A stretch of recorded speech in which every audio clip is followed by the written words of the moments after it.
Hello, I'm Bernie, and a very warm welcome to this chat about the full moon lunar eclipse occurring on the 8th of September in the sign of Pisces. If this message or a few words within this message resonates with you, I feel it is for you or maybe for someone you know.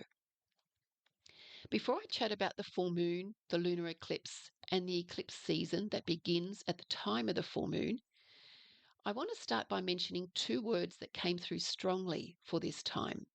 I feel these two words can be for many a go-to, a natural choice or option, or your strongest tool during the full moon and over the next 6 months.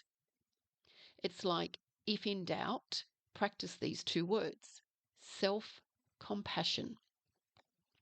Whatever the full moon and the next 6 months bring, I feel the overriding message is to practice self-compassion through it all. If in doubt or doubting yourself, or if feeling uncertain about stepping out of your comfort zone, practice self-compassion. If feeling anxious, emotional, or overwhelmed, practice self-compassion. Self-compassion is a verb, a doing, an action. It is not passive, but purposeful. Self-compassion is intentionally making a choice to give yourself time, can be a moment, and space to acknowledge your feelings without judgment and to respond with kindness.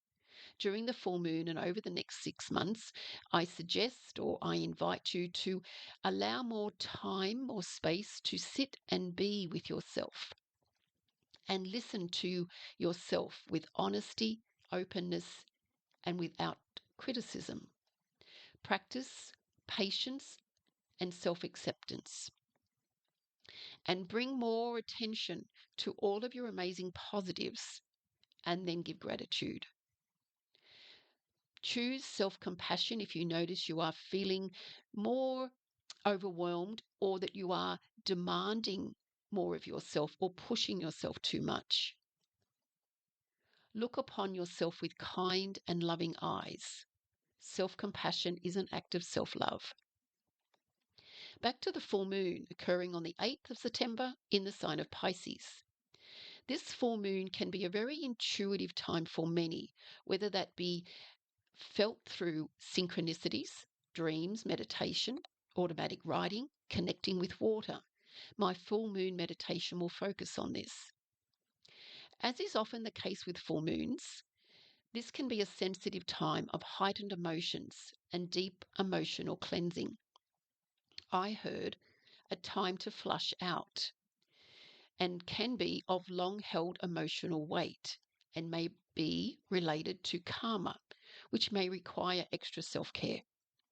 The light of the full moon can help to shed light on emotions that are ready to be released and can be a catalyst for letting go of something or of something being removed. The full moon might illuminate what needs to go, what needs to close out. But the insight that is received at the time of the full moon may be the start, and the process will continue to unfold over the next 6 weeks, 6 months, depending on your situation. This can be a powerful time for inner work to bring healing, and I heard to bring growth. Self-compassion can be a powerful tool for this inner work. If something goes, let it. Don't fight the tide. If you feel the pull away from something or someone or from a way of thinking, like you don't feel as connected or aligned with it as you once were, maybe it's time to let it go. Again, I mentioned the backpack from a previous chat that I uploaded about the month of September. Do we carry something forward, or do we remove it from our backpack? Whatever we might be removing from our backpack may have only been a page or a chapter in your book, not your whole book. And this letting go or turning the page can relate to a way of thinking or seeing yourself. and not necessarily a physical thing or person or relationship or job. The releasing can bring closure to a phase, a stage, a part of your journey or story. Whatever you might be releasing may have only been part of your journey, not your whole journey.